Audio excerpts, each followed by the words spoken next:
مسند امام احمد میں ایک حدیث ہے جو مشکات المصابیح کے اندر موجود ہے اور ہمارے پمفلٹ میں بھی موجود ہے 5B ریسرچ پیپر میں سٹارٹ ہی میں.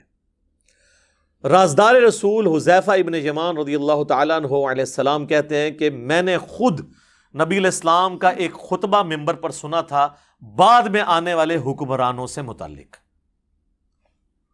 دودھ کا دودھ پانی کا پانی ہو جائے گا. اور یہ ہے بھی رازدار رسول ہیں جنہیں منافقین کے نام بتائے تھے نبی صلی اللہ علیہ وآلہ وسلم نے.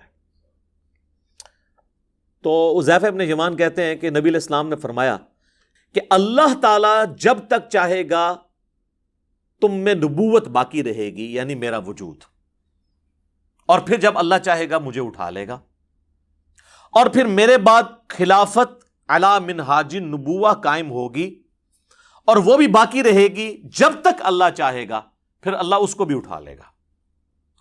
اس کے بعد ملکن عاضن، ڈاکٹر سرار صاحب یوں کیا کرتے تھے، کاٹ کھانے والی ملوکیت، فریڈم آف ایکسپریشن کو غصب کرنے والی، مخالفین کو کاٹنے والی، وہ قائم ہو جائے گی.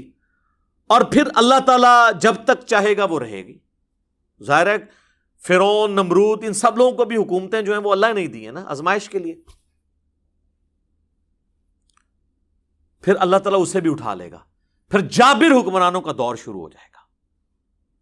پھر اللہ تعالیٰ جب تک چاہے گا وہ رہے گا، پھر اس کو بھی اٹھا لے گا، اور پھر ایک دفعہ دوبارہ سے خلافت علی منہاج النبوہ قائم ہوگی، یعنی امام محمد بن عبداللہ المہدی رحمہ اللہ تعالی اور رضی اللہ تعالیٰ عنہ علیہ السلام کی خلافت. ایک تفسیر اس کی بھی کی گئی ہے یہ والی، اور ایک تفسیر اس حدیث کے راوی کا فہم یہ ہے کہ انہوں نے یہ حدیث لکھ کے حضرت عمر بن عبدالعزیز کو بھیجی اور کہا کہ یہ جو کاٹ کھانے والی ملوکیت اور جابر حکمرانوں کے بعد آپ کی دوبارہ خلافت آئی ہے، تو مجھے لگتا ہے یہ آپ کی پیش گوئی تھی جس پہ عمر بن عبدالعزیز بڑے خوش ہوئے. تو اگر یہ بھی مان لیا جائے تو پھر بھی بنو امیہ نہیں بچتی، وہ ساروں کو پچھلوں کو پچھلا رگڑا لگا دیا نا. اور پھر ہم کہتے ہیں عمر بن عبدالعزیز جو ہیں وہ پہلے مجدد اسلام کے کیوں ہیں؟ انہوں نے کون سا گند صاف کیا ہے؟ بنو امیہ کا گند. وہ آج ٹاپک نہیں ہے، میری کئی ایک ویڈیوز پہلے ریکارڈڈ موجود ہیں. بہرحال دوسرا فہم یہ ہے کہ یہ نبی علیہ السلام کا دور، اس کے بعد خلافت راشدہ کا دور، اس کے بعد کاٹ کھانے والی ملوکیت جو ہے وہ بنو امیہ اور بنو عباس کا دور 500-600 سال تک، جس میں سے 100 سال آلموسٹ بنو امیہ اور پھر بنو عباس اور باقی لوگ. اور یہ جو جابر حکمران ہیں جو مسلط ہو جائیں گے، یہ کلونیل پاورز ہیں جو پوری دنیا کے اوپر قابض ہوئی، جن کا زور 100 سال پہلے ٹوٹنا شروع ہوا، اور آج 57-58 اسلامی ملک ہیں. یہ آج سے 100 سال پہلے نہیں تھے اتنے ملک. اب دوبارہ سے خلافت علی منہاج النبوہ کی تیاریاں الحمدللہ شروع ہو چکی ہیں اللہ کے فضل سے. اچھا، اس حدیث کے اندر تو صرف یہی ذکر تھا کہ یہ اس ترتیب کے ساتھ معاملات ہوں گے. اس کی ایکسپلینیشن ہے جامعہ ترمذی اور سنن ابی داؤد کے اندر. وہاں پہ ڈیٹیل ہے کہ یہ خلافت کتنا عرصہ ہوگی. اس میں الفاظ ہیں میرے بعد خلافت علی منہاج النبوہ 30 سال تک رہے گی. حدیث روایت کرتے ہیں سیدنا سفینہ جو کہ آزاد کردہ غلام ہے نبی صلی اللہ علیہ وآلہ وسلم کے، اسے مولا رسول اللہ بھی نے کہا جاتا ہے، آزاد کردہ غلام. سعید تابعی سے پھر سفینہ کہتے ہیں کہ گن ابو بکر کے 2 سال، عمر کے 10 سال، عثمان کے 12 سال اور علی کے 6 سال. اور علی کے بھی جو 6 سال ہیں وہ 5.5 سال مولا علی کے ہیں اور 6 مہینے سیدنا حسن ابن علی کے ہیں، وہ بھی خلافت راشدہ ہے. یہ 41 ہجری ربیع الاول میں صلح حسن ہوئی، اور ربیع الاول کے اندر، تاریخ کنفرم نہیں لیکن مہینہ ربیع الاول کا تھا، نبی علیہ السلام کی ڈیتھ ہوئی 11 ہجری کے اندر.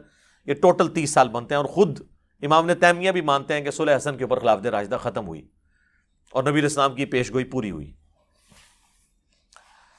تو ان کا جو شاگرد ہے نا سعید تابعی، ابو داؤد کے الفاظ ہیں، وہ کہتا ہے کہ یہ جو بنو امیہ کے لوگ ہیں، آل مروان، بنو زرقا، نیلی آنکھوں والے، یہ تو کہتے ہیں کہ علی علیہ السلام خلیفہ ہی نہیں ہے. یہاں پہ امام داؤد نے لکھا علی علیہ السلام، لیکن آپ کے مولوی نے نکال دیا ترجمے والی کتاب میں. اسلام 360 میں بھی عربی والے حصے میں ہے اردو والے سے نکل گیا ہے, اردو میں رضی اللہ عنہ ہو گیا ہے. sunna.com میں عربی میں لکھا ہوا ہے, اردو میں رضی اللہ عنہ کر گیا. سر یہ علماء یہود کے ہی تو کردار ہے جو یہ ادا کر رہے ہیں. اور یہ امام ابو داؤد نے نہیں, صرف امام بخاری نے صحیح بخاری میں 3748 نمبر حدیث میں حسین علیہ السلام لکھا ہے, وہاں سے بھی انہوں نے نکال دیا. عربی کتابوں میں موجود ہے, مکتبۃ الشاملہ کے اندر, اسلام 360 کے اندر دارالاسلام نے نکال دیا. اسلام 360 میں بھی آپ عربی پورشن میں دیکھیں, اردو میں کوئی نہیں ہے.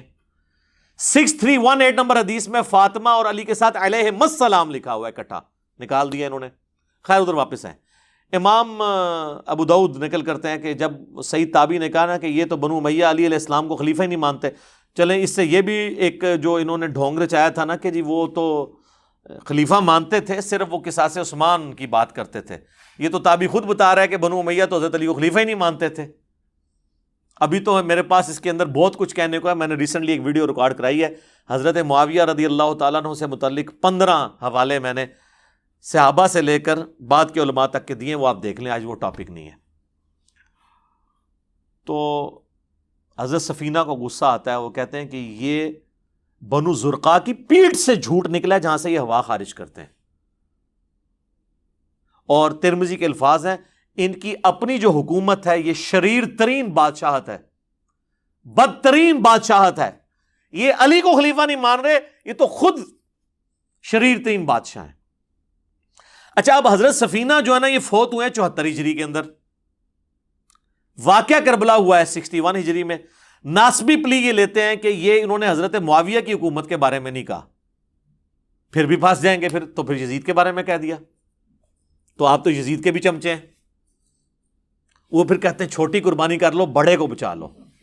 لیکن سر نہیں, بڑے نے اگر کوئی کام ڈالا ہے تو وہ کیسے بچے گا؟ یہ حدیث صرف ترمذی ابو داؤد کے اندر موجود نہیں ہے, یہ حدیث میرے بھائی مسند ابی داؤد الطیالسی کے اندر بھی موجود ہے. اور اس میں الفاظ یہ ہیں کہ وہ تابعی, یہ پوری حدیث اسی طریقے سے ہے, وہ تابعی جب کہتا ہے نا یہ بدترین بادشاہ ہیں, یہ وہ جب صحابی کہتے ہیں حضرت سفینہ اور 30 سال خلافت ہے, تو وہ کہتے ہیں پھر حضرت معاویہ کون ہے؟ تو انہوں نے کہا حضرت معاویہ جو ہے وہ مسلمانوں کا پہلا بادشاہ ہے, یعنی انہوں نے کہا یہ خلافت راشدہ سے باہر. یہاں بھی ہمیں ایکسپوز ہو گیا کہ وہ کس کو سنگل آؤٹ کر رہے تھے. ابھی بھی تسلی نہ ہو تو اس کا ایک اور طریق ہے المصنف ابن ابی شیبہ کے اندر, اس میں الفاظ ہیں کہ یہ بنو امیہ بدترین بادشاہت ہیں اور ان کا پہلا بادشاہ معاویہ ابن ابی سفیان ہے. انہوں نے سب کو کہہ کے یہ بھی بتا دیا سرغنہ کون ہے. تو اب اس حدیث میں حضرت سفینہ کا 74 ہجری میں فوت ہونا یزید ابن معاویہ کو یعنی بیچ میں لانے کا ذریعہ نہیں بن سکتا. انہوں نے سٹارٹ کیا ہے 41 ہجری سے, صلح حسن سے. تو یہ مسئلہ آپ کو کلیئر ہو گیا. یہ الحمدللہ ساری کی ساری احادیث میں نے اس ریسرچ پیپر کے اندر ڈالی ہوئی ہیں. انشاءاللہ ہم اپنی ویڈیو کے اندر بھی جو ہے نا وہ ڈسپلے کروا دیں گے انشاءاللہ تعالی. اچھا اب میرے بھائیوں, یہ جو کاٹ کھانے والی ملوکیت ہے اس پہ پھر بولا جائے پھر گھنٹوں چاہیے, تو میں نمونے کے طور پر صرف 3 احادیث کور کروں گا جس سے آپ کو اوورآل ڈاکٹرن کلیئر ہو جائے اس ٹاپک کے اوپر. پہلی حدیث صحیح مسلم کے اندر کتاب الامارہ چیپٹر میں, حکمرانوں والے چیپٹر کے اندر, انٹرنیشنل نمبر کے مطابق 4776, سیدنا عبداللہ بن عمر بن عاص خانہ کعبہ کے سائے میں بیٹھے ہوتے ہیں, دیوار کے ساتھ ٹیک لگا کے, صحابی رسول ہیں. ایک تابعی خانہ کعبہ میں انٹر ہوتا ہے, عبد الرحمن بن عبد رب الکعبہ. تو وہ سنتا ہے کہ حضرت عبداللہ بن عمر بن عاص حکمرانوں کی اطاعت سے متعلق حدیث سنا رہے ہوتے ہیں. تو چپ کر کے سنتا رہتا ہے. اینڈ پہ وہ پوچھتا ہے کہ حضرت کیا آپ نے یہ واقعی رسول اللہ سے یہ بات سنی تھی کہ حکمرانوں کی اطاعت اس طریقے سے ہونی چاہیے؟ تو انہوں نے کہا ہاں, اللہ کی قسم میں نے رسول اللہ کو دیکھا, میرے کانوں نے آپ کی آواز سنی, میرے دل نے آپ کی باتوں کو یاد رکھا. تو انہوں نے کہا اگر یہی بات ہے تو آپ کے چچا کا لڑکا معاویہ بن ابی سفیان, یہ چچا زاد لگتے تھے نا آپس میں, عمرو بن عاص کے بیٹے ہیں نا, تو وہ تو ہمیں کہتا ہے کہ ہم آپس میں ایک دوسرے کو ناحق قتل کریں اور ایک دوسرے کا مال ناحق طریقے سے ہڑپ کریں, حرام خوری بھی اور قتل و غارت بھی. جبکہ اللہ تعالیٰ قرآن میں فرماتا ہے، سورۃ النساء کی آیت نمبر 29 اس نے تلاوت کی کہ اے ایمان والو آپس میں ایک دوسرے کو قتل مت کرو، اپنوں کو قتل مت کرو، اپنوں کو قتل یعنی ایک دوسرے کو، سارے مسلمان آپس میں بھائی ہیں، اور ایک دوسرے کا مال ناحق طریقے سے ہڑپ مت کرو۔ اب یہ بتائیے کہ ہم اللہ کی بات مانیں یا اطاعت امیر کریں؟ اب یہ ایک صحابی کو ایک تابعی نے ایک بہت بڑی بات کر دی، تو انہوں نے نہیں کہا کہ تم رافضیوں والی باتیں کر رہے ہو، تمہیں ایران سے کوئی فنڈنگ ہوتی ہے، نہیں کہا، تھوڑی دیر کے لیے خاموشی اختیار کر لی انہوں نے۔ اب سوچ میں تو پڑ گئے ہوں گے میں کیا کروں، رشتہ داری تو میری نکال رہا ہے، تو پھر انہوں نے سر اٹھا کے کہا کہ معاویہ کی اطاعت کرو ان باتوں میں جس میں وہ اللہ کی اطاعت کے اندر حکم دے، اور جس میں وہ اللہ کی نافرمانی کا حکم دے اس میں اس کی نافرمانی کرو، اور یہی ایٹیچیوڈ ہونا چاہیے۔ بخاری اور مسلم کی متفق علیہ حدیث ہے، مولا علی کہتے ہیں کہ نبی علیہ السلام نے فرمایا کہ خالق کی معصیت میں، اللہ کی نافرمانی میں مخلوق کی کوئی اطاعت نہیں ہے۔ کئی لوگ یہ بھولے بن کے پوچھ رہے ہوتے ہیں نا، جی میری ماں اجازت نہیں دے رہی داڑھی رکھنے کی تو میں رکھوں یا نہ رکھوں؟ تو وہ نبی علیہ السلام نے فرما دیا ہے کہ اللہ کی اطاعت کے اندر مخلوق کی اطاعت نہیں ہوگی، اور جس بات میں اللہ کی نافرمانی ہو رہی ہوگی وہ آپ نے کام نہیں کرنا، آپ نے مخلوق کی نافرمانی کر دینی۔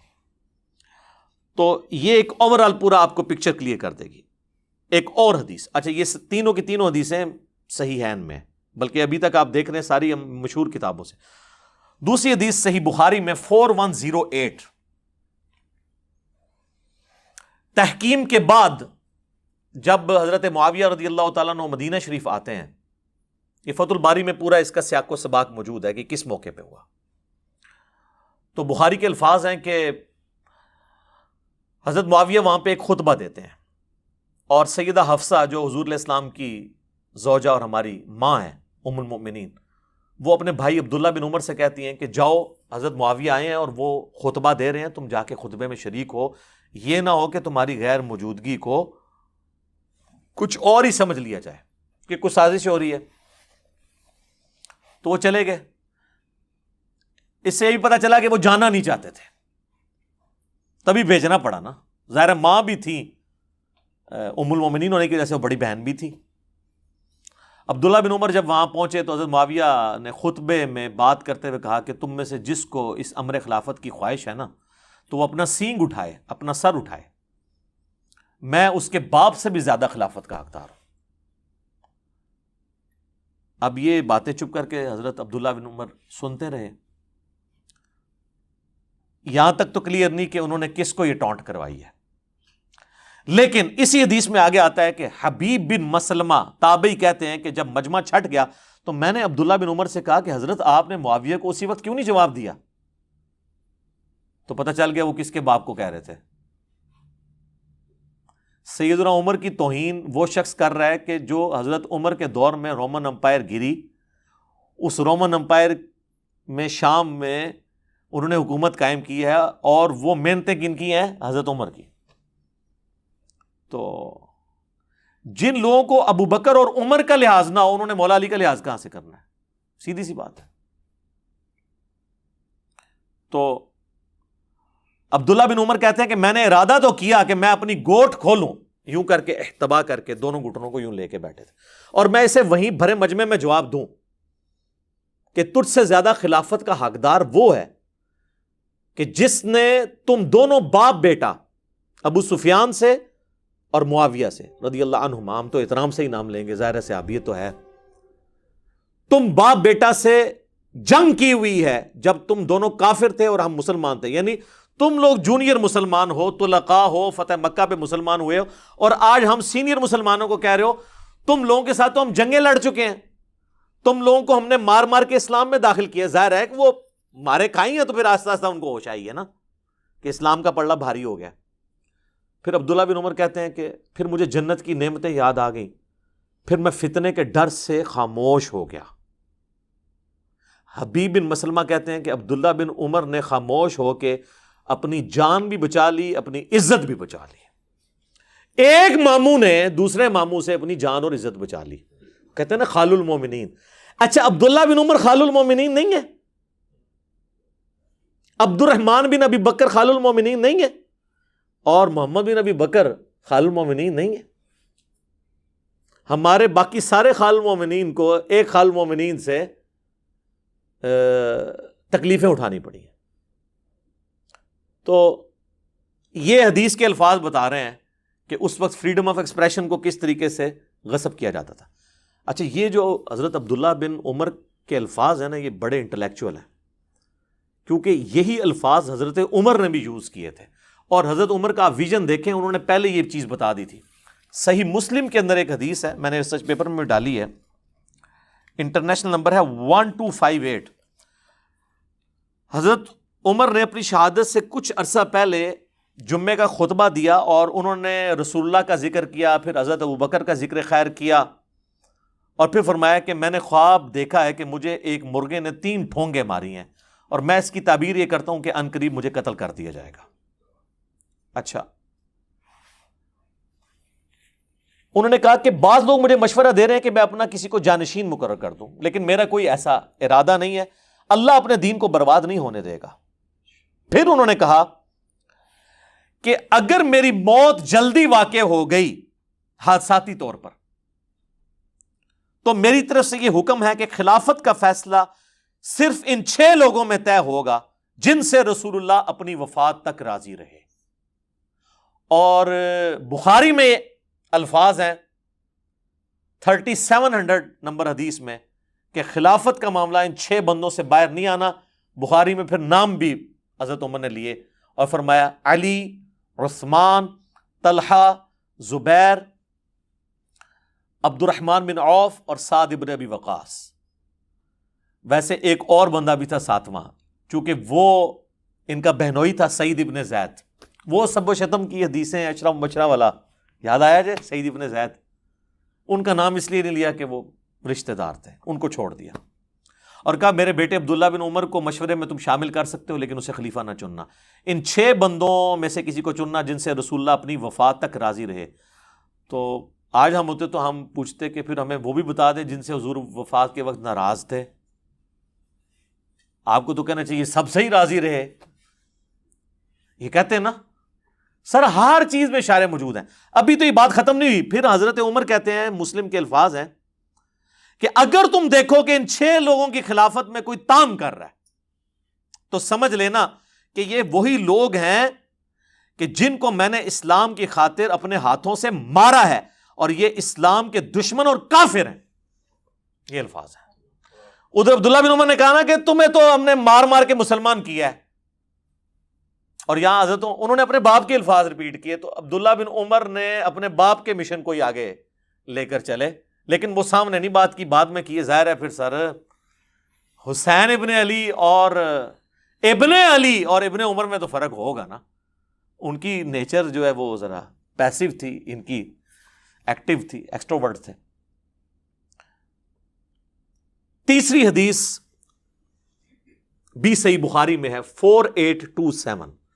اور سر یہ آپ کو میں یعنی to cut the story short, میں یعنی امیر شام کے دور کے اندر آپ کو 2 مثالیں پیش کی. اب ان کے بالکل دور اینڈ ہونے والا ہے، چونکہ میں نے تو آنا ہے ان کے صاحبزادے کی طرف، لیکن یہ تو ناانصافی ہے کہ صاحبزادے کے پیچھے باقیوں کو چھپا دیا جائے. یہ کام تو ہم نہیں کر سکتے. 4827 نمبر حدیث ہے صحیح بخاری کے اندر، اور یہ حدیث المستدرک للحاکم میں بھی موجود ہے. یہ حدیث سنن نسائی الکبریٰ کے اندر بھی موجود ہے، اور یہ حدیث تفسیر ابن کثیر کے اندر سورۃ الاحقاف پارہ نمبر 26 کی آیت نمبر 17 نمبر کی آیت کے کانٹیکسٹ میں اس کے سارے طرق جمع ہیں مختلف کتابوں سے. اور فتح الباری میں بھی ابن حجر اسقلانی نے صحیح بخاری 4827 نمبر کے انڈر وہ سارے کے سارے طرق جمع کیے ہیں جو میں اب بیان کرنے لگوں. پہلے صرف میں بخاری کے الفاظ بتاتا ہوں، پھر باقی کتابوں کے بھی. بخاری کے الفاظ ہیں کہ مروان بن حکم جو کہ حضرت معاویہ کی طرف سے رضی اللہ تعالیٰ عنہ گورنر تھا حجاز کا، اس نے مسجد نبوی میں خطبہ دیتے ہوئے حضرت معاویہ کے بیٹے یزید کا ذکر خیر کرنا شروع کر دیا. اور اس میں حدیث کے الفاظ ہیں تاکہ حضرت معاویہ کے بعد اس کی بیعت پہ لوگوں کو آمادہ کیا جائے. وہی جو ہمارے حکمران بھی کرتے ہیں امت کے وسیع تر مفاد میں، میرے عزیز ہم وطنوں، وہ ساری باتیں وہی والی. اور انہوں نے کہا کہ بھئی اللہ تعالیٰ نے ہمارے امیر المومنین کو یہ بات سجھائی ہے، وہ چاہتے ہیں کہ اپنے بعد اپنے بیٹے کو خلیفہ نامزد کر دیں. تو بخاری کے الفاظ ہیں وہاں پہ عبد الرحمن بن ابی بکر، حضرت ابوبکر صدیق کے بیٹے کھڑے ہوئے، اور یہ وہ بیٹا ہے جو حضرت عائشہ کا سگا بھائی ہے اس اعتبار سے کہ باپ اور ماں بھی کامن ہے. اور امام بخاری ذرا شریف النفس آدمی تھے، انہوں نے صرف اتنا لکھا کہ عبد الرحمن بن ابی بکر کھڑا ہوا اور انہوں نے کچھ کہہ دیا. وہ کیا کہا وہ ہم آپ کو بعد میں بتاتے ہیں. آگے بخاری کے الفاظ چلتے ہیں کہ مروان بن حکم نے کہا پکڑو اس کو. تو پتہ چل گیا کوئی چوبے والی بات کی. تو حضرت عبد الرحمن بن ابی بکر جو ہے وہ چونکہ مسجد نبوی میں بیٹھے ہوئے تھے، فوراً سے حجرہ عائشہ میں داخل ہو گئے اپنی بہن کے پاس. تو اب ظاہر ہے کہ سیدہ عائشہ کی تو کوئی تو اس طریقے سے نہیں کر سکتا تھا.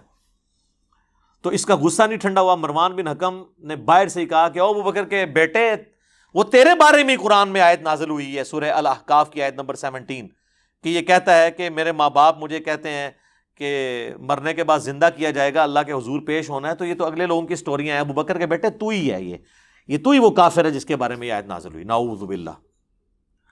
اسی لیے سورہ احقاف کی تفسیر میں ابن کثیر کو یہ حدیث لانی پڑی ہے. اور امام بخاری نے بھی سورہ احقاف کی تفسیر والا جو چیپٹر ہے نا اس کے اندر یہ حدیث لی ہے. یہ کہتے ہیں شان نزول بتائیں. اے لو لبو ہوں شان نزول، شان نزول کا تمہیں بڑا شوق ہے نا، آگے پیچھے سیاق و سباق بھی بتائیں، سلف کا فام بھی بتائیں، فام لے لو سارے. تو بخاری کے الفاظ ہیں حضرت عائشہ کو غصہ آیا، انہوں نے اندر سے کہا کہ آل ابی بکر کے بارے میں کوئی آیت قرآن کی نازل نہیں ہوئی ہے سوائے جو میری برات میں سورۃ النور نازل ہوئی جب ان کے اوپر جھوٹی تہمت لگائی گئی. بخاری کی حدیث ختم. لیکن یہ حدیث المستدرک للحاکم میں، سنن نسائی الکبریٰ کے اندر، طبرانی کے اندر، اور فتح الباری میں شرح میں یہ ساری ابن حجر نے جمع کی. اور سب سے بڑھ کر آپ ہر بندے کے پاس تفسیر ابن کثیر سافٹ کاپی آپ ڈاؤن لوڈ کر لیں، موجود ہے. سورہ احقاف پارہ نمبر 26 آیت نمبر 17 کی تفسیر میں انہوں نے سارے ترک ایک جگہ جمع کر دیے، کوئی آپ کو ڈھونڈنے نہیں پڑنے. تو اب آپ فیلنگ دا بلینک سنیں. وہ جو ہے نا کہ مروان نے جو خطبہ دیا تو اس خطبے میں یہ بھی الفاظ تھے کہ ہمارا امیر المومنین اپنے بیٹے کو بنانا چاہتا ہے. تو ابو بکر نے بھی تو عمر کو بنایا ہی تھا نا. تو حضرت عمر کو ابو بکر کے بیٹے تھے. تو پھر ظاہر ہے کہ ابو بکر کے بیٹے کو تو غصہ آنا تھا نا کہ نام تو میرے باپ کا لے رہا ہے اور مثال کتنی غلط فٹ کر رہا ہے. تو وہ کھڑے ہو گئے. امام بخاری نے کہا کچھ کہا، باقی کتابوں میں پھر ان حدیث کی کتابوں میں آتا ہے، حاکم میں، سنن نسائی الکبریٰ میں، کہ انہوں نے کھڑے ہو کر کہا کہ سیدھا سیدھا کہا کہ تیرا امیر المومنین کیسر و کسرا، رومنز اور پرشین امپائر کے جو بادشاہ اور شہنشاہ تھے نا، وہ ملوکیت ان کے طریقے پہ چلنا چاہتا ہے، ابو بکر عمر کے طریقے پہ نہیں. ورنہ تو ابو بکر کا طریقہ یہی والا تھا تو پھر عبد الرحمن بن ابی بکر بیٹھا ہوتا نا خلافت کے اوپر، اور حضرت عمر کا طریقہ ہوتا تو عبداللہ بن عمر بیٹھا ہوتا رضی اللہ عنہم اجمعین وعلیہم السلام اجمعین. تو اس پہ انہوں نے کہا پکڑو اس کو. اور پھر آگے آتا ہے کہ حضرت عائشہ نے حجرے سے کہا اسکت، خاموش ہو جا. اور وہ جو بخاری کے الفاظ ہیں کہ جی آل ابی بکر کے بارے میں تو سورہ نور کی آیات نازل ہوئی ہیں. آگے ان کتابوں میں ملتا ہے کہ حضرت پھر عائشہ کا غصہ نہیں ٹھنڈا، انہوں نے کہا ہاں تیرے بارے میں نبی علیہ السلام نے فرمایا تھا جب تو اپنے باپ کی پشت میں تھا کہ حکم پر لعنت، اس کی اولاد پر لعنت. تو اسی حکم کا بیٹا ہے نا مروان بن حکم، تو اسی لعنت کا ٹکڑا ہے اپنے باپ کی. تم باپ بیٹا پہ تو رسول اللہ نے لعنت کی ہوئی ہے. اور ان کو مدینہ بدر کر دیا تھا نبی علیہ السلام نے. حضرت عثمان کے رشتہ دار تھے، پورا زور لگایا، حضرت ابوبکر نہیں مانے، حضرت عمر نہیں مانے. پھر جب حضرت عثمان خلیفہ بنے تو انہوں نے حسن سلوک کی وجہ سے ان کو لے آئے، اور پھر یہی باپ بیٹا گاٹے فٹ ہو گئے. حضرت عثمان کی شہادت کا سبب یہی مروان بنا ہے. پھر حتیٰ کہ انہوں نے اپنی بیٹی کا رشتہ بھی کر دیا، اور اس پہ ترا وہ فدق بھی اس کے حوالے کر دیا. دیکھیں نا جی، وہ پھر ایشوز تو پھر آگے ملٹی پلائی ہوتے ہیں نا. بہرحال آج کی ڈیٹ میں سمجھتا ہوں سیدنا عثمان کی مظلومانہ شہادت ان کی اجتہادی خطاؤں کا کفارہ ہے. انشاءاللہ اللہ کے حضور وہ پاک صاف ہو کے اٹھے ہیں، کیونکہ ان کی نیکیاں ان کی اجتہادی غلطیوں پر بھاری ہیں.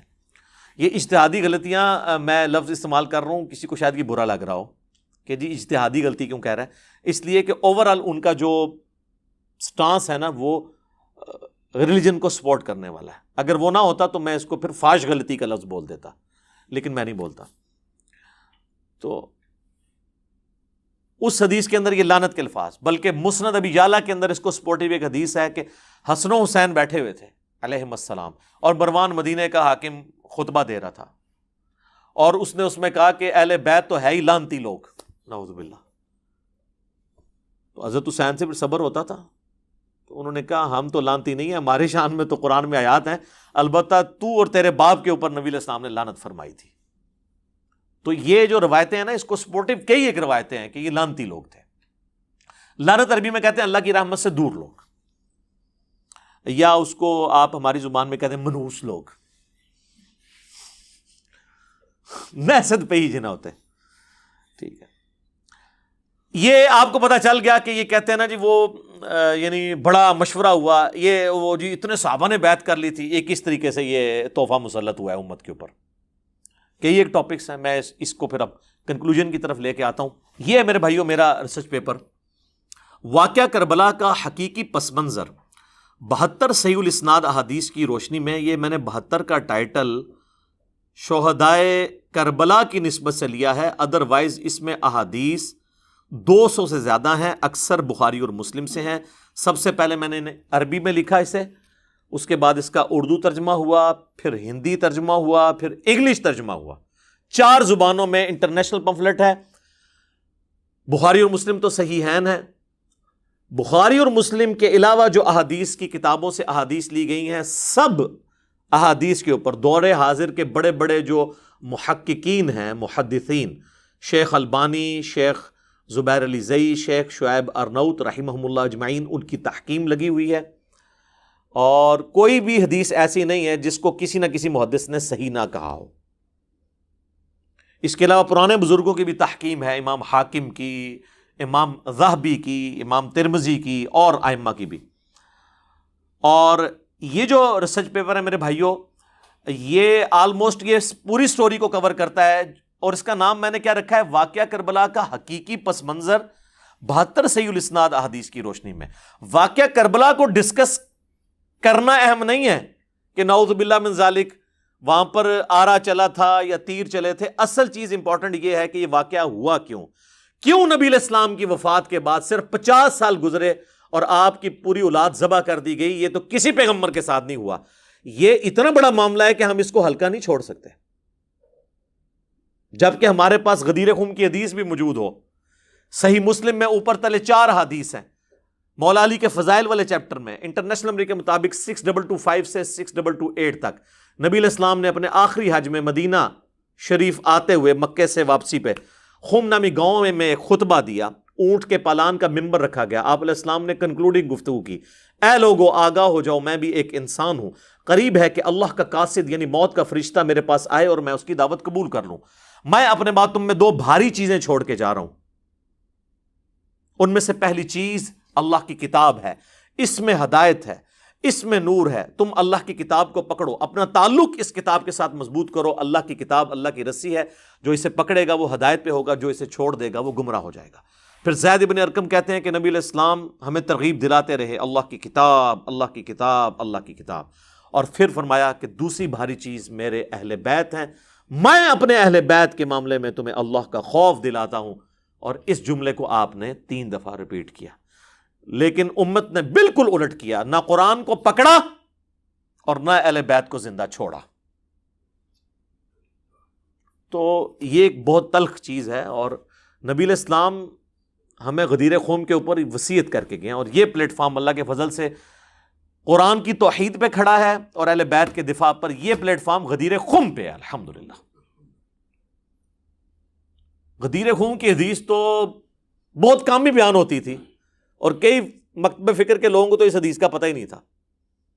ان کو وہ ایک روایت جو ضرب تقسیم لگا کے حسن درجے تک پہنچتی ہے، المستدرک للحاکم کی، الموطا امام مالک میں بھی ہے لیکن وہاں تو اس کی سند ہی چھوٹی ہوئی ہے. امام مالک نے بغیر واسطے کے روایت بیان کی ہے. پوری سند اس کی المستدرک للحاکم کے اندر ہے، کتاب العلم چیپٹر کے اندر 318 نمبر 18 وہ حجۃ الوداع کا خطبہ ہے کہ 2 چیزیں چھوڑ کے جا رہا ہوں، اللہ کی کتاب اور اس کے نبی کی سنت، اسے مضبوطی سے پکڑ لو گے کبھی گمراہ نہیں ہوگے۔ اور مسلم شریف میں جو حجۃ الوداع کا خطبہ ہے نا، انٹرنیشنل نمبر کے مطابق 2950، اس میں سنت کا ذکر نہیں، صرف کتاب اللہ کا ذکر ہے۔ سنت کو ماننا، کتاب اللہ کو ماننا اس کے اندر امپلائڈ ہے، کیونکہ قرآن ہی نے ہمیں سنت کی طرف رہنمائی کی ہے نا، من یطیع الرسول فقد اطاع اللہ، جس نے رسول اللہ کی اطاعت کی اس نے اللہ کی اطاعت کی، صلی اللہ علیہ وآلہ وسلم۔ صلاۃ بر محمد وآل محمد، اللہم صلی علی محمد وعلی آل محمد وبارک وسلم واصحابہ اجمعین الی یوم الدین، آمین۔ تو یہ میرے بھائیوں ریسرچ پیپر میں نے جو لکھا، اس ریسرچ پیپر میں نے کربلا کی پوری ہسٹری، وہ جو 6 ٹاپک ہیں وہ کور کیے ہیں۔ میں ان کی ہیڈنگ صرف آپ کو بتا دیتا ہوں۔ پہلا ٹاپک ہے منہج نبوی پر قائم خلافت راشدہ کی صحیح مدت کتنی تھی اور خلافت راشدہ کے حقیقی اہل خلفائے راشدین کون تھے۔ دوسرا ٹاپک خلیفہ راشد سے بغاوت بدعت ہے، جنگ جمل، صفین اور نہروان میں سیدنا علی کی حقانیت اور شہادت سیدنا عثمان کے اصلی اسباب، وہ جعلی اسباب نہیں کہ ایک عبداللہ بن سبا نے 40,000 صحابہ تربیت یافتہ ان کی مت مار دی، نعوذ باللہ، نہیں، آل امیہ کو بچانے کے لیے۔ عبداللہ بن سبا پرسنالٹی ہے، وہ بعد میں آیا، اسے مولا علی نہیں قتل کروایا، اس کا مسئلہ بالکل الگ ہے۔ تیسرا ٹاپک رسول اللہ صلی اللہ علیہ وآلہ وسلم نے اپنی وفات سے 1 مہینہ قبل مستقبل میں ہونے والے حکومتی بگاڑ سے متعلق غیبی خبریں دے دی تھی۔ چوتھا ٹاپک چوتھے خلیفہ راشد سیدنا علی رضی اللہ تعالیٰ عنہ علیہ السلام کے فضائل کا بیان اور ان پر ممبروں سے لعنت کرنے کی بدعت کب اور کس نے ایجاد کی۔ پانچواں ٹاپک حضرت معاویہ رضی اللہ تعالیٰ عنہ کو حکومت مل جانے کے بعد سے بتدریج امت پر کیسی ملوکیت مسلط ہوئی اور اس کا بھیانک نتیجہ کیا نکلا۔ اس میں نے صلح حسن والا بھی وہ ایشو کور کیا ہے کہ وہ بھائی شرائط پہ صلح ہوئی تھی، اس طرح نہیں ہے کہ ایویں صلح ہو گئی تھی، اور پھر معذرت کے ساتھ ان شرائط کے ساتھ جو کچھ ہوا وہ آپ اسی میں پڑھ سکتے ہیں، آج ٹاپک نہیں ہے میرا۔ اور چھٹا ٹاپک سیدنا حسین رضی اللہ تعالی عنہ علیہ السلام کے فضائل کا بیان اور یزید ابن معاویہ کی ملوکیت میں اس کے گورنر عبید اللہ ابن زیاد کے ذریعے مظلومانہ شہادت۔ یہ 6 ٹاپک میں نے کور کیے ہیں۔ یہ ریسرچ پیپر آپ مفت ڈاؤن لوڈ کریں، عربی میں، اردو میں، انگلش میں، ہندی میں، ہماری ویب سائٹ ahlsunnatpak.com سے۔ ہارڈ کاپی آپ اس کی بالکل فری منگوا سکتے ہیں، ڈاک کا صرف آپ نے خرچہ دینا ہے TCS کا 300 روپیہ، اور صرف یہ ریسرچ پیپر نہیں، اس کے ساتھ یہ ٹوٹل 12 کا پیکج ہے، 9 ریسرچ پیپرز ہیں اور 3 اذکار کارڈ ہیں۔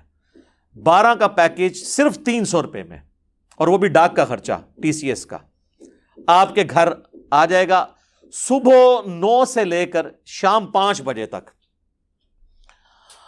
ہمارے اکیڈمی پہ آپ کال کر سکتے ہیں، اکیڈمی کا نمبر ہے +923215900162، پاکستان سے کریں گے تو 032159000162، یہ اکیڈمی کا نمبر ہے۔ اور اس پہ واٹس ایپ اگرچہ ہے لیکن وہ انٹرٹین نہیں ہوتا، صرف کال کریں گے، نہ واٹس ایپ پہ میسج بھیجنا ہے، میسج بھی بھیجنا ہے تو آپ نے ٹیکسٹ میسج بھیجنا ہے۔ انشاءاللہ تعالیٰ یہ کربلا والا ریسرچ پیپر اور ساتھ اس کے مزید 8 ریسرچ پیپر، یہ 9 ہوئے، اور 3 اذکار کارڈ، یہ ٹوٹل 12 کا پیکج انشاءاللہ تعالیٰ آپ کے گھر ڈاک میں انشاءاللہ تعالیٰ ڈیلیور کیا جائے گا انشاءاللہ تعالیٰ۔